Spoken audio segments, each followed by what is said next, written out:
Riassunti di Love is in the Air che coprono tutta la puntata turca numero 7.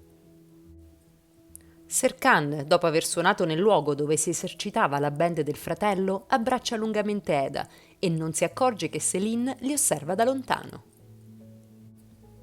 Poi Serkan accompagna a casa Eda, che lo ringrazia per aver condiviso con lei il suo segreto. Lui le dice che quando finirà il loro accordo gli rimarrà un bel ricordo di lei e le regala il plettro che ha usato per suonare la chitarra.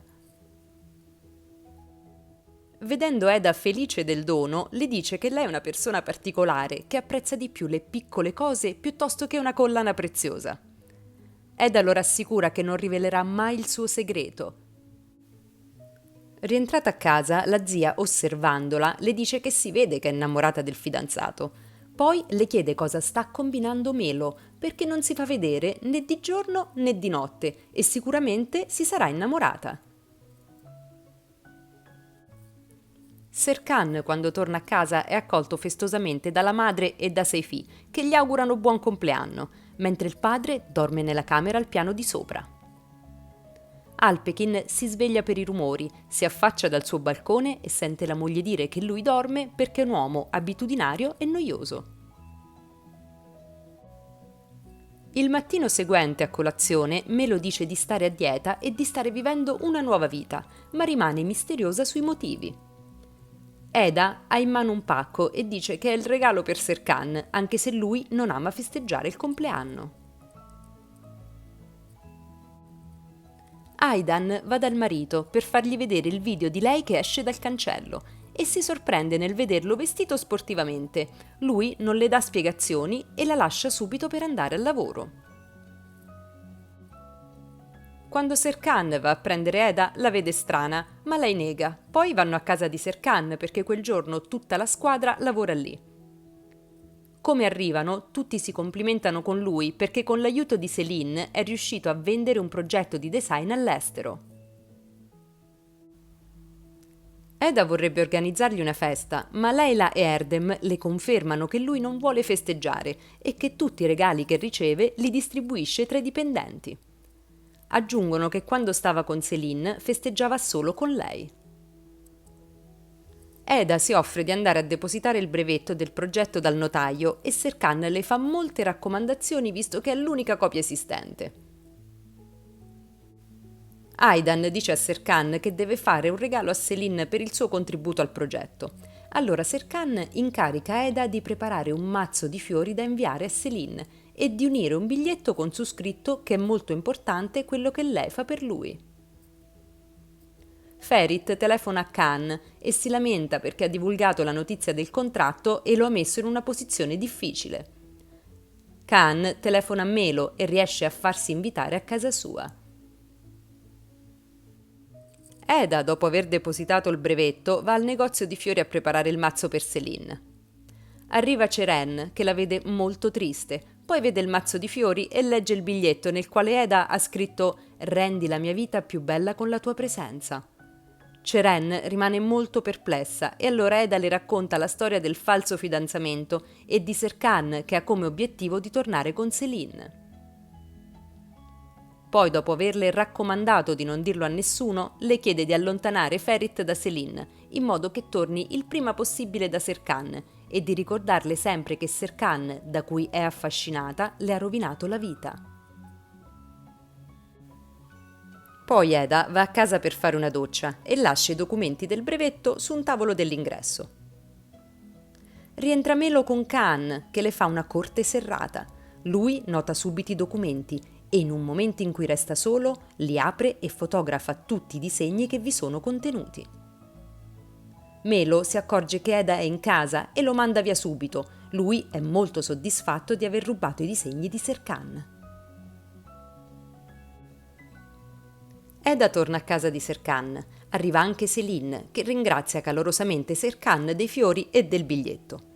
Poi, dopo che Serkan ha rifiutato per l'ennesima volta di festeggiare il suo compleanno, sollecita Selin a scoprire chi ha divulgato la notizia del contratto e, vedendola titubante, dice ad Engin di affidare il caso a Ceren, che è un avvocato. Khan dà l'incarico a dei collaboratori di produrre i disegni di accessori che ha rubato a Serkan e si raccomanda di farlo il prima possibile. Serkan, dopo aver chiesto inutilmente a Eda il motivo per cui è strana e scostante con lui, le chiede cosa ha scritto nel biglietto per Céline. Lei glielo dice e lui approva, poi Eda gli dice che Céline è innamorata di lui. Inoltre Eda informa Serkan di aver prenotato una cena per lui e Céline proprio per quella sera, così che lei capisca che lui vuole passare il compleanno con lei. Serkan la ringrazia e la congeda. È sera e Serkan è al ristorante con Céline che gli dà il regalo che gli manda il padre, che come ogni anno non glielo dà di persona. Poi gli dà il suo regalo, che è un bellissimo orologio. Lui la ringrazia nonostante sia l'ennesimo orologio che ha ricevuto quel giorno.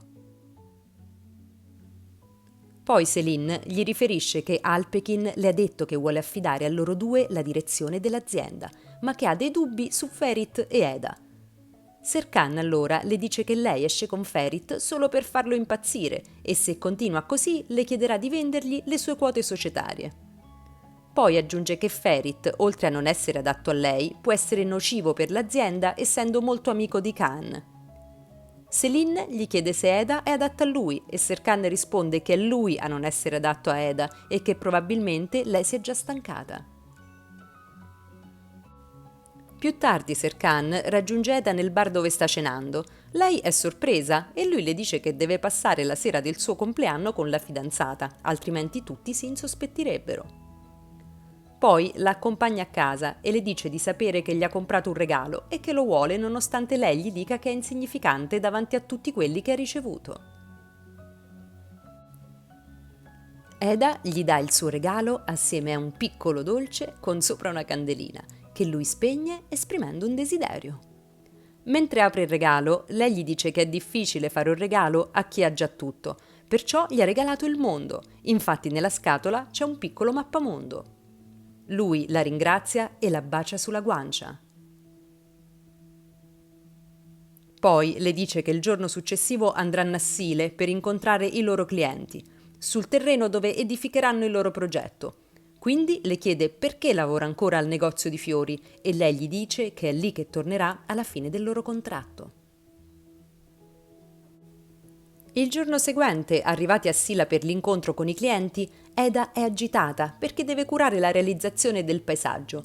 Lui la incoraggia e le dà fiducia e le dice che è sicuro che finirà il lavoro prima della scadenza del contratto. Finito l'incontro, lui la porta a vedere il luogo dove costruiranno il porto. È un posto molto bello e lui le dice che da ragazzo ci andava a fare il bagno insieme a Engin e Khan. Poi la invita a prendere un caffè a casa sua, ma Eda rifiuta perché vuole mantenere le distanze da lui. Allora Serkan chiama tutta la squadra a casa per continuare a lavorare. Aifer, preoccupata per Melo, la convince attraverso una specie di ipnosi a dirle con chi esce. Melo le rivela che esce con Khan Karadag, il nemico giurato di Serkan, e che ancora non lo ha detto a Eda. Aifer, incredula e sospettosa, per capirci qualcosa, le dice di invitare a cena Khan e di non dire nulla a Eda. Khan intanto viene informato che i lavori di realizzazione dei disegni sono terminati, allora lui ordina di metterli in vendita in internet a prezzi bassi e di divulgare la notizia. Mentre si trovano tutti al lavoro a casa di Serkan, Khan chiama Engin e lo informa che gli oggetti che loro hanno progettato sono già stati realizzati da altri e sono in vendita. Aggiunge che loro sono degli imbroglioni, avendoli venduti come originali. Gli manda le foto degli oggetti e lo ammonisce ad essere più originali. Engin subito dice agli altri che Khan ha rubato i loro disegni. Serkan fa notare che ne esisteva un'unica copia e che era in mano ad Eda e quindi la accusa di averglieli dati lei. Eda nega decisamente, ma lui non le crede e la caccia via. Con questo colpo di scena si chiude la puntata numero 7 di Love is in the Air.